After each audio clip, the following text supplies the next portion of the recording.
The Black Hat Security Conference is taking Las Vegas by storm this week, and our very own Father Robert Ballecer is there doing his very best not to get hacked. He's joining us from an undisclosed location. Welcome, Padre.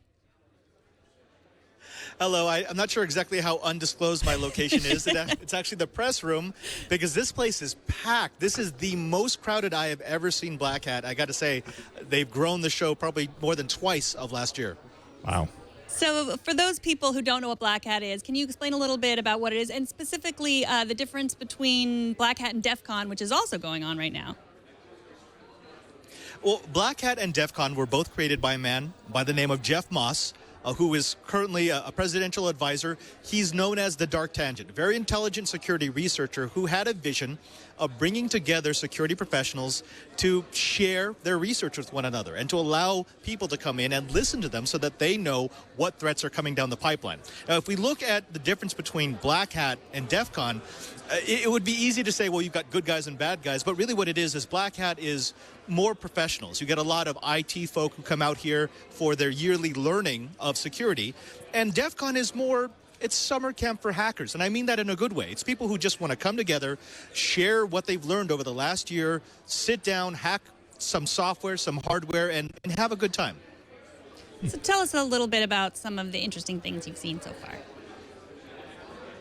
There have been a few interesting talks. It's not like last year. Last year, we had two talks that really captured the imagination of the crowd. The first was the Miller and Ballecer hack, where they hacked a Jeep. You may remember that. It made the rounds. They were able to control the steering and the brakes.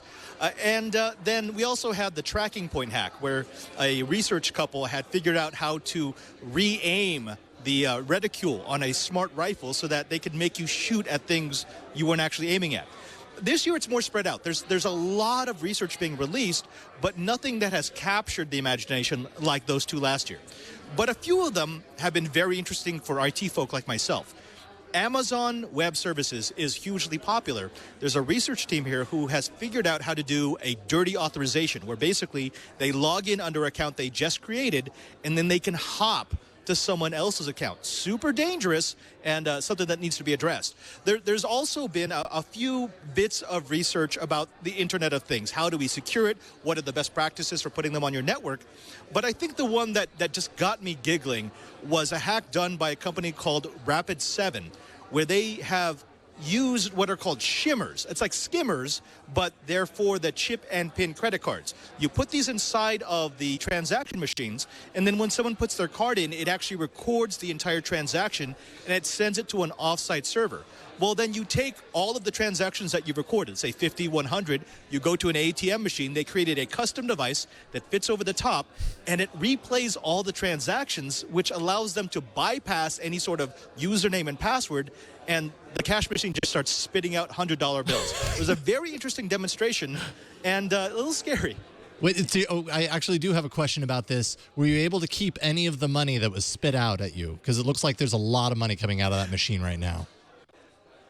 I would have loved to. Actually, it's all movie money. It does look really real. Whatever. But it says on the back, it says movie prop money. I wanted to take some home, but they have a lot of demonstrations to do, and they said, well, we're going to need to reload the machine. Yeah. So did you figure out exactly how to do it so we can recreate it back here with the ATM around the corner? Important question. That's actually an upcoming know-how, because believe it or not, as sophisticated as the hack sounds, it used a Raspberry Pi and two Arduinos. So the programming is not all that difficult. Now, they did say, unlike a lot of the presentations here, they're not going to open source their code or their design because, in their words, it's just too darn easy. And not only is it too darn easy, but the scary part about this hack is we don't even have these ATM machines yet. These are the ATM machines that exist in Europe and South America. So we're going to get these in the next year, and there's no path to fixing it. This vulnerability is going to be around forever, which means we're all going to have to be a bit more wary about where we shove our credit cards. So what's the overall feeling? Like, where are we are we getting more secure or less secure? Like, should we be feeling safer because of all of the research, or is it just getting more dangerous out there? Very good question, and there's not a good answer. Should we be feeling safer? Absolutely not, because there's still a lot of threats out there. But that's not the tone at a conference like Black Hat or even like DEF CON, they want people not to be scared, but to be inspired to fix it, to make better technology. For example, at the keynote this morning, Dan Kaminsky, he had a line that I thought was very, very insightful, and that is, we are not competitors in security. And he was specifically speaking to all of the companies out there who deal with networking equipment. He said, look, I understand you want to deal with features and you want to show why your equipment is better than vendor X, Y, or Z, but when it comes to security, we have come to a point, especially since we're in this 24/7 connected era, where the vulnerabilities in my equipment will affect your customers. So we need to cooperate for security to create a better internet, not just a better product. I think that is really the that's the uplifting message of Black Hat, at least so far. Yeah, I kind of feel like conferences like Black Hat and DEF CON, to those who kind of aren't familiar directly with what a hacking conference of this type actually is seen as a place for all the hackers to get together and share secrets on how they can hack your stuff and whatever, and not be this like place of information, of education, of prevention, that sort of stuff. But speaking of prevention, I mean, you and Brian Burnett, you're there putting your devices on the line.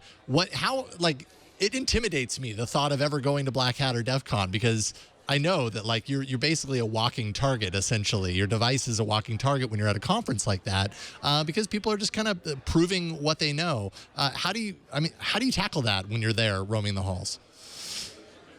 Well, we're more paranoid when it comes to DEF CON than Black Hat. Black Hat, again, it is more a professional conference. I'm not saying that hacking doesn't happen here, but you have people here who are really trying to soak up information versus DEF CON, where the pranks are the order of the day. There are a few things that both Brian and I do. First of all, when we get to DEF CON tomorrow, nothing wireless turns on. Bluetooth, GPS, cell, Wi-Fi, none of that will turn on because you will destroy your device. The second thing is, if you need information, you get it before you come to the conference. You don't log in so that you can download that quick reference. These are just sort of the helpful survival tips that you learn at a hacker camp. But more than anything else, here's the bit of wisdom I can get you.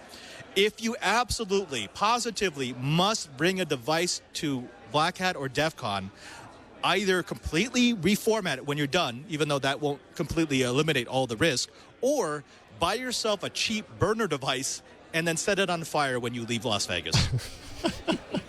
No big deal. Good advice. So I guess we're not going to be talking to you live tomorrow then. We can assume that from DEF CON. We could do that if you don't mind TWiT getting hacked. Okay. We'll think about that. Let's consider that at least. Let's not close that door. So where can people see all of what you guys have been recording from Black Hat and then DEF CON? Well, you're going to see a large chunk of it come out in the Black Hat 2016 special, which you can find at twit.tv/specials or on youtube.com/twitspecials. We'll be showing you all of the different interviews that we've done with the security researchers. We're hoping to get a word with Miller and Ballecer, last year's superstars, because they'll be here tomorrow talking about an update that they did to that hack. You'll also be able to see bits and pieces on both This Week in Enterprise Tech and Know-How, both on the TWiT TV network. Well, thank you so much for joining us. Thank you, Father Robert. Be safe. My pleasure. Be safe. Protect yourself.